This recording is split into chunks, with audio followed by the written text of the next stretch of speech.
Alright, it's Meg here. I wanted to just make a quick video comparing the KO Moto Factory Spec controller versus the EBMX X-9000 version 2 controller, because I got two of them with me right now. Alright, for how long I don't know. I'm planning to maybe sell this one later. Alright, if I'm really happy with this, then this is going to go bye-bye. I'm going to go sell it. Okay, but yeah, I've had this one for quite a while.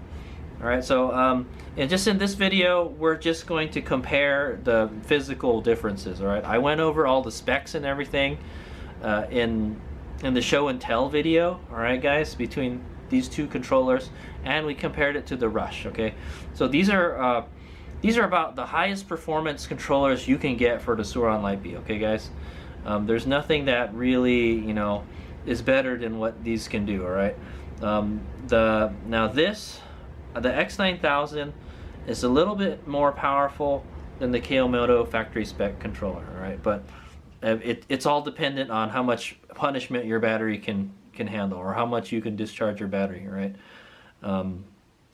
So like this, I was probably only running less than half of what this controller's maximum potential was. Okay, so, and I'd imagine it's probably going to be similar for this. Okay guys, now the KO F-Spec Rush controller is more powerful than this one. Okay guys, and they stopped selling this one for whatever reason. I guess maybe it was cheaper to just make the Rush one. I'm not sure. Yeah, so anyway, we're gonna just do a quick comparison on the controller, you know, boxes, you know, the actual controllers themselves. Like I mentioned, the KO Moto one has a built-in Bluetooth. That's what I like about this one. And yeah, so you can connect to it with a Bluetooth device like a smartphone or a PC with the Bluetooth, you know, dongle thing. This one comes with the dongle and the card. All right, and I believe this one comes with something similar. All right, so I think this comes with like a USB stick or something. All right, and I'm not really sure what to do with any of all this stuff, man. But yeah, there's a stick here, and then there's the connector right there. All right, I'm not really sure how this works, guys, but the oh yeah, let me go. Okay, so these are the connection devices for both of these. All right, so it uses an external Bluetooth device to connect to Bluetooth. All right, whereas the KO F-Spec one has a Bluetooth adapter built into it. Okay, so you don't need a separate unit like this. Okay, to do the Bluetooth. Also, the KO F-Spec it comes with a USB dongle. You connect it to a PC. All right, it's basically a Bluetooth adapter for a PC. All right, if your PC doesn't have Bluetooth, this will add it to it. Okay, and then it also has like a USB to serial adapter. All right, so there's a serial port for this in the harness. Okay, so those are the three ways you can connect on the KO Moto. All right, this one has the Bluetooth, and it has this. I'm not really sure how this works, guys, but it looks like you can't take this apart. I guess I'm not really sure what this is. I think this is a Bluetooth adapter, guys. Yeah, I'm not really sure what this is. I will put a subtitle below what this is. Hades Mega just got this controller, so I don't really know much about it. All right, guys. But yeah, it looks like this connects to the same place this connects. All right, so this is an alternate way of connecting a tuning device to your controller. Okay, the X-9000 controller. And I believe it looks like this plugs into the harness, and then this plugs into your computer. All right, so if you wanted to do the PC thing, then this is the way. Okay. Yeah, I think it's this looks like some kind of memory card too. I'm not really sure. Yeah, I'm not. So anyway, I think this is how you would tune it with a PC. All right, I'm not really sure how you do that. I'm planning to use the app. Okay, guys. And then this is what you would use to interface with it if you want to use the Bluetooth. Okay. So this has like two ways to do it, and then this has actually three ways to do it. All right. I've actually used this. I had to use this in the beginning, all right, and then just using the smartphone app is so much easier, guys. Don't bother using any of this crap. Okay, that's my suggestion. Okay, guys.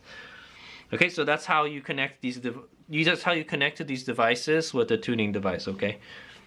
Okay, guys. So this is our KO Factory Spec controller comparison versus the EBMX X-9000 version 2 controller. Okay, it's kind of not fair. Well, this one is a little bit more powerful than this one. Okay, they make a higher model called the Rush. Okay, and that's more comparable to this one. All right, but this is what I got. All right, and I have to say, I mean, it's more power than I need, both of these controllers. All right, guys. So anyway, let's do a comparison. We're just gonna do a kind of, you know, at a glance comparison between the two controllers. All right, so these are the heat sinks on them. All right, heat sinks are very important. It's what, you know, it transfers the heat from inside the controller to outside of the controller, its ability to cool down. All right, you need when you're moving a lot of current, it creates a lot of heat, all right? And heat is, you're losing power, guys, okay? So you want to shed heat as fast as possible, right? And it's not good for the components to get too hot, all right? If it gets too hot, I'm sure it has some kind of safety in it, all right, that will throttle back the power or something. Okay, so this one has six bolts, all right? They're Allen head bolts that hold the heatsink onto the controller. You can get this model, all right, you can get it in different colors, all right? I got the red one, all right? I think they have a blue, I think they have a gold, and I think they have a black, obviously, all right? The KO F-Spec controller only comes in black, all right? If I could have got it in red, I would have got it in red, all right? This is yeah, I think this is the only controller they sold, maybe besides the Nano, that you couldn't get in different colors, all right? It only came in black for whatever reason, okay? However, the S-Spec Rush controller, you can get those in different colors, so go figure. They don't sell these anymore, guys. Okay, so here you've got the KO Moto logo, pretty sweet. It says F-Spec there for factory spec. This one has 1, 2, 3, 4, 8 bolts that hold it in. They said they were going to have some kind of color thing, so you can change the color on the bolts or anything. I've never saw anything like that, guys. To my knowledge, they don't have anything like that. Okay, yeah, and then so this one has the X logo with the lightning bolt. All right, it's for the EBMX. All right, the EBMX logo. All right, so this heatsink looks like it's a flat plate with raised heat sinks here. Okay, there's heat sinks here that form the shape of a V, and there's heat sinks here. I think the Rush is like it's flat. All right, there's all this is in here. Okay, I was worried whether this would clear the fender on my bike, and it clears just fine. Okay, so it looks kind of bulky, but it's not. It's fine. It's perfectly fine. When I haven't really had much problems with cleaning it, is what I'm gonna say. All right, I just shoot it with a garden hose when I want to clean it, and then the mud comes off. Right, you don't want mud to pack on this, guys. All right, if mud does pack on it, try to get it off as fast as possible, because the mud will make this heatsink overheat. All right, you can see the fins on the X-9000 much smaller than the fins on the factory spec controller, or the KO Moto one. Much smaller. Okay, you can take a look at the side profile like that. Okay, that's the side profile. And yes, the KO F-Spec controller is bigger. All right, the heat sinks stick out a lot further. So it's a kind of a good thing and a bad thing. All right, you've got more heat sink, you know, more surface area, more area to shed heat. All right, but on the other hand, you have less stuff protruding from your controller. All right, so this one has like in a way, this one is probably as good as this one, because the heat sinks, they continue throughout the whole plate. Okay, that the whole heat sink continues the whole way, whereas this one, there's no heat sinks here in the center, right? You just kind of got the raised letter here, I guess. Okay, but apparently that's enough to cool it, all right? And I don't have any problems with this overheating, all right? This controller worked pretty good. All right, I expect the same from this one. Okay, but yeah, so the heatsink is pretty thin on this. All right, guys, but I'll tell you this. This controller is heavier than this, so that's got to tell you it's got more mass. You know, it can absorb and shed more heat. All right, it can handle more heat. Okay, so that's the front of the controllers. Here's the side. We'll take a look at, let's go this direction first. Okay, let's go up and down. And then, yeah, we'll talk about the wiring harness in a bit. It's kind of annoying on the EBMX. You can see this one is quite a bit thicker. Yeah, it is quite a bit thicker. Let me... Alright, EBMX gonna be nerding out on the measurements here, okay, guys? Okay, so we'll do some measurements in millimeters, guys. EBMX is just totally nerd out on this, guys. So it looks like the heatsink is 8.4, let's call that 8.5 millimeters thick. All right, where the heatsink on this one, the actual plate looks like it's just this right here. All right, for the plate is actually pretty big. It's 9.5. Okay, so it's like 1 millimeter thicker, and the heatsink, if you measure the whole height of the heatsink that it takes up space, it's 36 millimeters. All right, so I would say the heatsink is better on the KO Moto. All right. Okay, here it says factory spec. Here it says EBMX. Do I have this the right direction? Yeah, I guess I just have it printed in another way. Okay, it's got the same mounts. See the holes? All right. Yeah. So there should be 2 of them that are used. All right, and I think I used these 2. All right, but these are the same. Okay, so it's got the same mounting holes and everything. Here's the sides.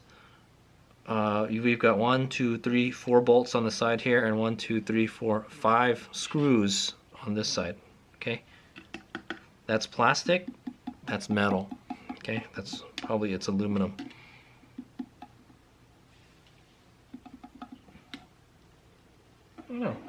No, it's plastic. Okay. Yeah, no, I thought this was metal, but it's plastic. But it's so much more dense. Listen to that. Can you hear that when I tap on it?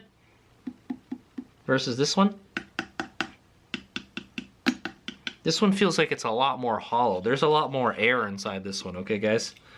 Okay, so let's see how thick the back part of the controller is about 26 millimeters, where the factory spec one is about 29. All right, it's a little thicker. I would rather have it less thick, you know, so it's easier to install and there's less stuff going on in the back of the controller, guys. All right, so overall width, all right, or thickness is 57 millimeter versus 70 millimeter. All right, so this one is way thicker. All right, way thicker. Yeah, everything just seems bigger on this one, but it's not as heavy. I'll tell you that. All right, so here's the bottom. I'll go side by side on this one. Okay, the bottom. This has the little. It has little holes here. Right, you can see. There's holes here on the bottom. I think that's for the cover, the shroud. I never used the shroud on this one. It didn't fit, so I don't know why they even included those. This one doesn't even have it. Okay, guys. So I mean, I guess we're not gonna put the shroud back on. It was just a little plastic cover that covers the controller. But all right, supposedly both of these controllers, they're supposed to install like the stock one. Okay. Let's take a look at this side now. Yeah, take a look at this side. All right, that's the other side right there. Okay. I'm not really going to go over the thickness. They should be roughly the same as they were before. All right, but you got 4 bolts here and then 5 screws holding this unit together. And then you've got the same mounts. You've got the same 6 mounting holes here for the controller. Okay. And then the top. Do this one sideways. So man, this EBMX controller, it's got all sorts of crap coming out of it. That's one thing I don't like about it already, guys. Okay, so here's the top. They're both aluminum mounting points on the top. All right. This is where it mounts to the what is it? The tip over sensor on the Sauron. Okay. There's two screws here on the side. I don't really know what those are for, man. Both of them have it, and I never use those, but I do use these. All right. These are the bolts that go to the tip over sensor. Okay. And that's what it mainly uses it for mounting. Okay. All right. So let's go take a look at the back. And this is where the most interesting stuff is going to happen here, guys. Okay. So the phase wires, all right, let's take a look at the phase wires and the power wire. It's you've got your yellow, green, and blue here, and then you've got your positive and negative here, and you got your positive and negative here. All right, so they're different on the KO one. All right. This one has it up, like almost in the center of the controller, where this one has it just mounted to the side of the phase wires. Okay. I'm not really sure what these rubber pads are for here. Okay, I'm not going to mess with them. I do know what this is. This is a, it's like a pressure plug. Okay, so what they would do at the factory is they would take this plug out, and then they actually pressurize the case of the controller. All right, so to keep moisture and dirt and all that stuff out.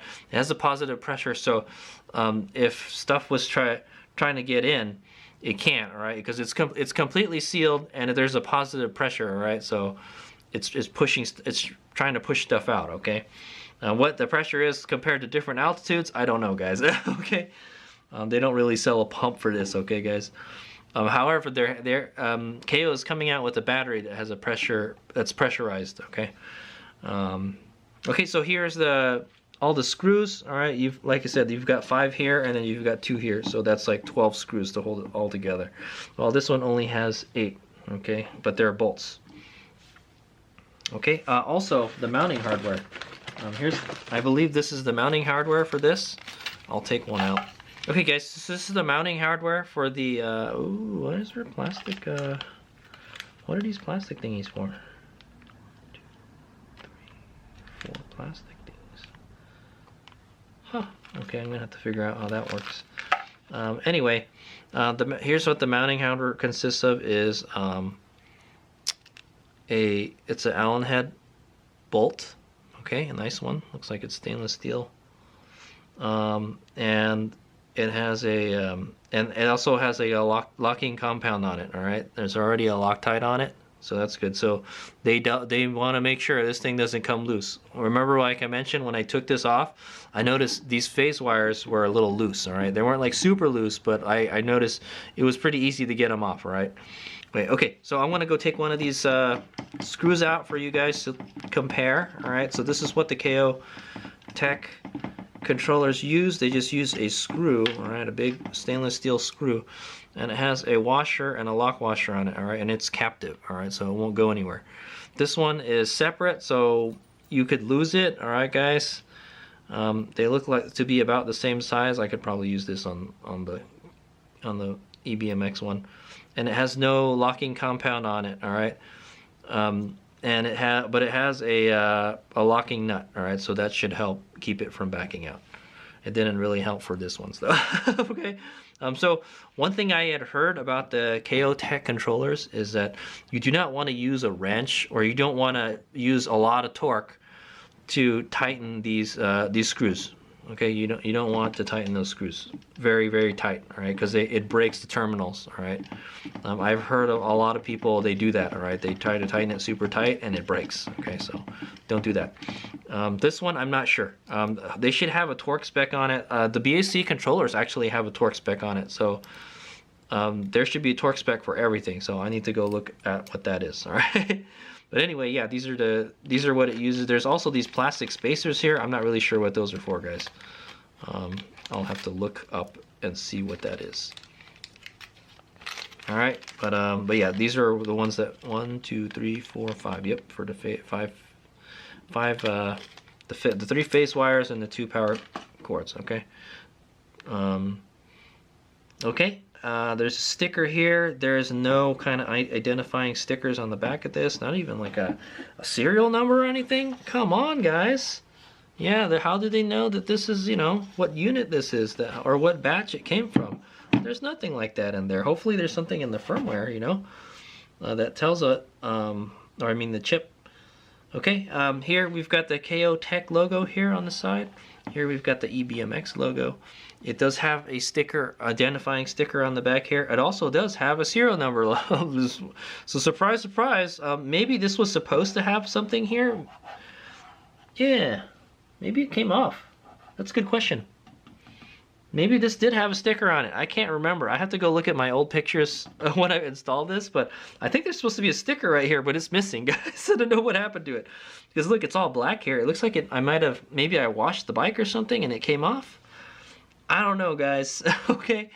But this one says Model X-9000. It tells what the voltage range is, how much power, the max phase power, or current, the max battery current, and it's a serial number, and then there's a QR code right here, okay, and then you got an EBMX powered by CY motor or something, okay, it's really hard to read. Okay, and then so I think that's about it. That's all that we can really we can compare, except for the weights. All right, so tell you what, I'm going to take, to make it fair, I'm going to take all these screws out, okay? Okay, we're going to go compare the weights of these two controllers. Oh yeah, so another thing I wanted to mention about the back is this, it's kind of annoying that all this wiring is in the back of the controller, guys. So I believe this is your main wiring harness right here. All right, and then this is, I think this is the 12 volt output.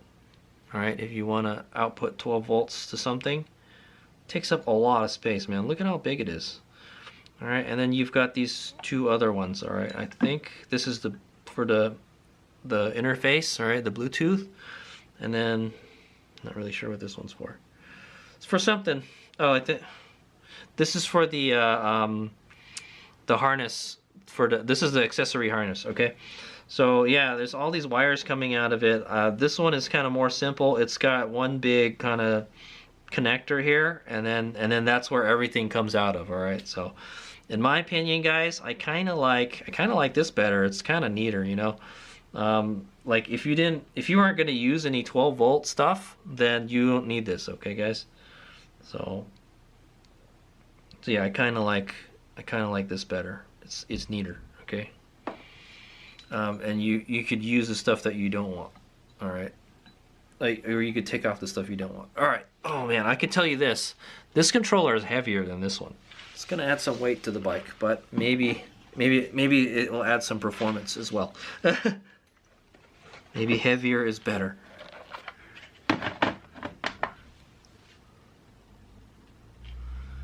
Okay guys, KO Aspect controller, the weight, all right. 3 pounds, 15. All right, man, what the heck, dude? All right, I'm just gonna call that 3 pounds, 15.2 ounces. I don't know why it keeps on fluctuating between 2 and 4. All right, 3 pounds, 15.2. All right, EBMX controller.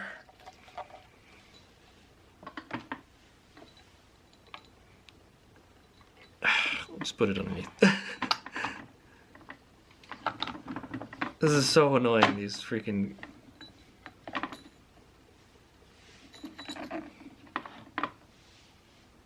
Okay, that's good.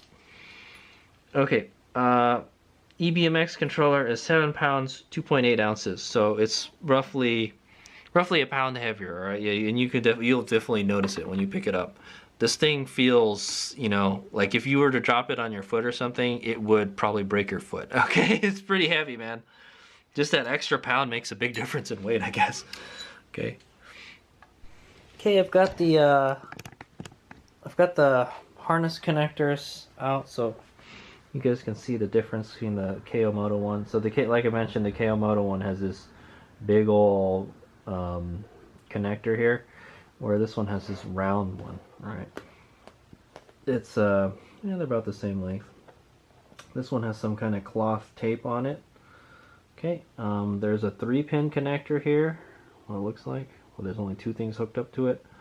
I put a thing on it because I guess I'm not using it. This is the serial port. All right. That's for when if you want to program it with the serial cable, and these are the 2 connectors that go to the Sur-On harness. Okay, this one doesn't have anything like that. Everything else, all that extra stuff is on the other connectors that are on the controller itself. Okay. Okay, I always put a little dielectric grease around the lip here, so there's a waterproof seal. Okay, keeps water from getting in. Looks like it works because the other one's nice and clean. Okay guys, right. And so that was my comparison video of the KO Factory Spec controller to the EBMX X-9000 version 2 controller. Okay guys, they seem to be both great high-end controllers for your Sur-On Lightbee. Hazemaker is going to go with this one this year. Okay, we'll see how it turns out. Okay, yeah. So this one is heavier. It looks like it's got a smaller heatsink. It's thinner. Yeah, it's thinner. There's wires coming out of the back of this one. It's kind of annoying. This one you can get in different colors. This one you can't, but the Rush you can. Okay. Supposedly this has this is a little bit less powerful than this, just a little bit. Okay, guys. And this is pressurized. I don't know if this is pressurized, guys. All right, so that's how they keep this thing waterproof. They pressurize it, okay? And yeah, and also this can run at higher voltages. That's one of the things. I think this can run up to like 100 volts, where this one can only run up to 84 or 72 volts. Okay, guys. So in a way, this one is more powerful, but in a way, this one is more powerful. It can handle more phase current, you know. Also, we know that. From what I've heard on the interwebs, all right, I haven't experienced this, that the terminals on the KO controller are pretty weak, all right. You don't want to torque them down a whole lot, all right. These ones, I'm not sure, okay. I don't know how strong they are. I will see if they have some kind of torque spec for this. Which one is better? We'll find out in a year, guys. Okay. All right. Thanks for watching. Hazemaker out.